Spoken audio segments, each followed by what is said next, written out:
Quand j'étais petit, mon rêve, c'était de remonter le temps. Remonter le temps à des époques incroyables. Au Moyen-Âge, sous l'Empire romain, voir la construction des pyramides en Égypte, ou à des époques encore bien antérieures, quand l'homme n'existait même pas sur Terre. Alors bien sûr, ça n'était qu'un rêve, et tout le monde sait que les machines à remonter le temps, ça n'existe pas. Mais en grandissant, je me suis rendu compte que ce rêve n'était peut-être pas si impossible que ça à réaliser. Alors, laissez-moi vous raconter cette histoire. Quelque part en Sologne, il y a un champ. Selon les années, c'est un champ de maïs ou un champ de poireaux. Dans ce champ, depuis 10 ans, il y a un trou de 2 mètres de profondeur. Dans ce trou, il y a un type qui creuse. Il creuse dans une couche de sable et d'argile. Pour creuser, il utilise une pelle, un couteau, un pinceau, un râteau et même une brosse à dents. Alors, vous me direz, mais que fait ce type à 2 mètres de profondeur dans un champ de poireaux avec une brosse à dents, en train de creuser dans le sable et l'argile? Bon, il n'est ni en train de jardiner, ni en train de faire des pâtés de sable. Ce type un peu bizarre, vous l'aurez compris, c'est moi.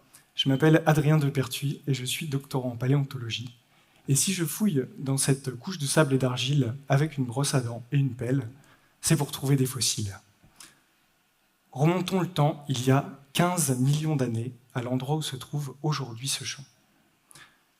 À l'époque, coulait un cours d'eau qui allait se jeter quelques kilomètres plus loin dans la mer. Cette mer nommée mer des Faluns et qui remontait jusqu'à Blois. À l'époque de cette mer des Faluns, le climat était beaucoup plus chaud qu'aujourd'hui.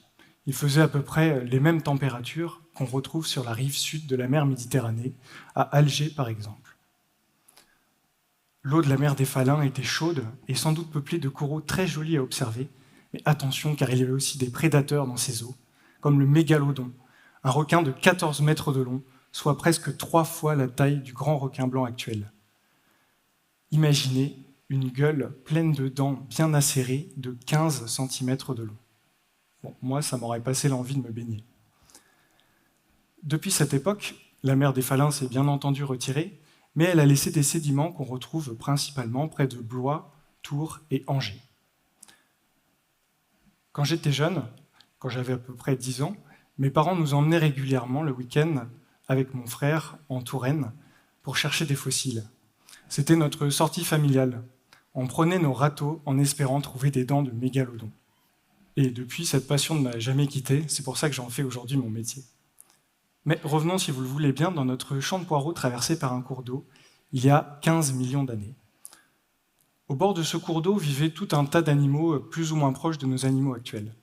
Certains ressemblaient beaucoup à des animaux qu'on trouve aujourd'hui en Afrique, comme les rhinocéros et les crocodiles, mais d'autres étaient très différents, comme par exemple l'anisodon, un cousin des rhinocéros et des chevaux, qui mesurait 2 mètres de haut et qui se déplaçait à la manière d'un gorille. Bon, ne comptez pas sur moi pour l'imiter. Il y avait aussi à cette époque des cousins des éléphants, comme le Gomphotherium qui possédait 4 défenses, 2 sur la mâchoire supérieure et 2 sur la mâchoire inférieure. Et mon préféré, un autre cousin des éléphants, le Deinotherium, dont le nom signifie bête terrible, et qui, au lieu de posséder 2 défenses sur la mâchoire supérieure, comme les éléphants actuels, possédait 2 défenses, mais sur la mâchoire inférieure et tournée vers le bas, comme vous pouvez le voir. Imaginez une grande plaine sous les fenêtres du château de Chambord, peuplée par tous ces animaux. Alors oui, ça peut sembler étrange, mais dites-vous qu'à l'époque, toute la région ressemblait à ça. Quand ces animaux mouraient, il arrivait que leurs restes, leurs dents et leurs os, tombent dans l'eau et soient enfouis dans les sédiments pour devenir des fossiles. Mais cela arrivait très rarement. En effet, la fossilisation est un phénomène exceptionnel. La plupart des restes d'organismes vivants sont détruits après leur mort.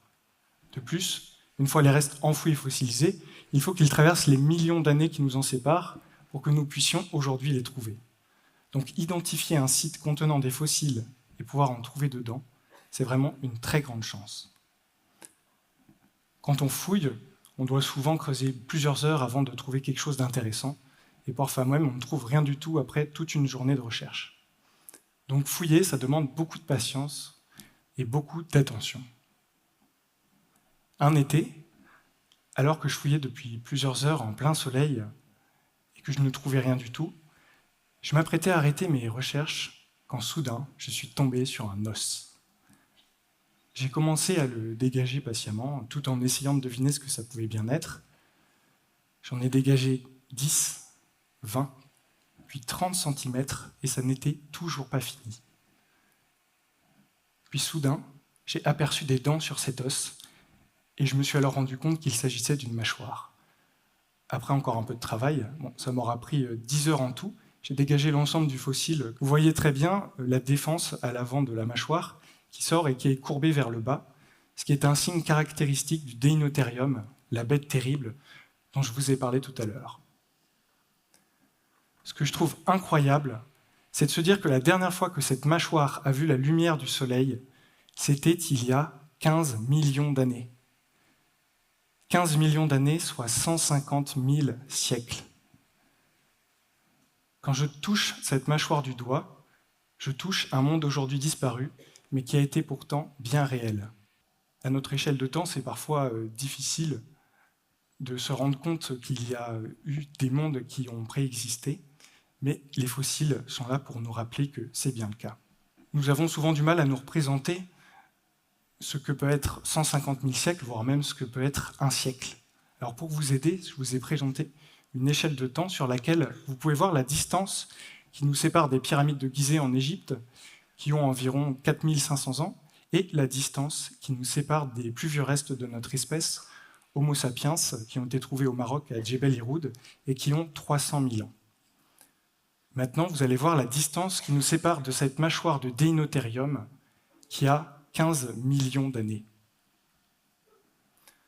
Cette mâchoire de Deinotherium est 50 fois plus vieille que les plus vieux restes de notre espèce. Elle est aussi 3333 fois plus vieille que les pyramides de Gizeh. Et moi, qui ai seulement 25 ans, je suis 600 000 fois plus jeune que cette mâchoire. Mais finalement, cette mâchoire n'est pas si ancienne que ça, enfin le Deinotherium qui la possédait, puisque si on la replace elle-même sur une échelle des temps géologiques, on se rend compte que, par exemple, les premiers organismes ayant vécu sur Terre ont à peu près 4 milliards d'années, donc ils sont au moins 250 fois plus vieux que cette mâchoire de Deinotherium. Donc beaucoup d'autres mondes, aujourd'hui disparus, ont précédé notre monde et celui du Deinotherium.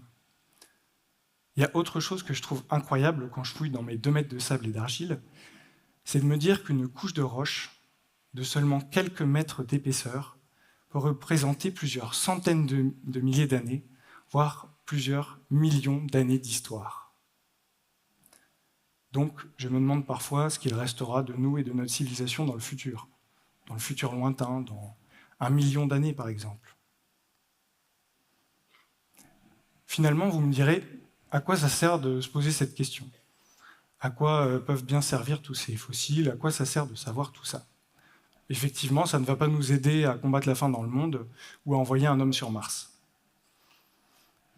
Le grand paléontologue américain Stephen Jay Gould disait « La géologie nous a donné l'immensité du temps et nous a appris à quel point notre propre espèce en a peu occupé. » Effectivement, c'est l'étude de la géologie et de la paléontologie, donc des fossiles, qui nous ont permis de comprendre que notre Terre avait une histoire bien plus ancienne que nous le pensions, qu'elle avait une histoire bien longue avant nous, et qu'elle en aura sans doute une, d'ailleurs, bien longue après nous. N'oublions pas que le monde présent est le monde passé de demain. Ces fossiles ont donc pour moi un rôle très important, car ils pourraient nous aider, nous les hommes modernes, ne serait-ce qu'un peu, nous qui pensons souvent tout comprendre et tout maîtriser, nous qui vivons, pour la plupart d'entre nous, en ville, loin de la nature et de notre nature, nous qui avons une vision du monde à très court terme, sans nous rendre compte que nous sommes souvent dépassés par des processus très longs dont nous n'avons même pas conscience, ces fossiles pourraient nous aider à nous décentrer de notre petite échelle de temps et à réfléchir plus en profondeur à qui nous sommes et à notre place dans le monde. Ces fossiles pourraient nous aider à penser nos actions et nos sociétés sur le temps long, de manière plus pérenne. Ces fossiles sont autant de pages du grand livre de l'épopée de la vie sur Terre auquel nous appartenons.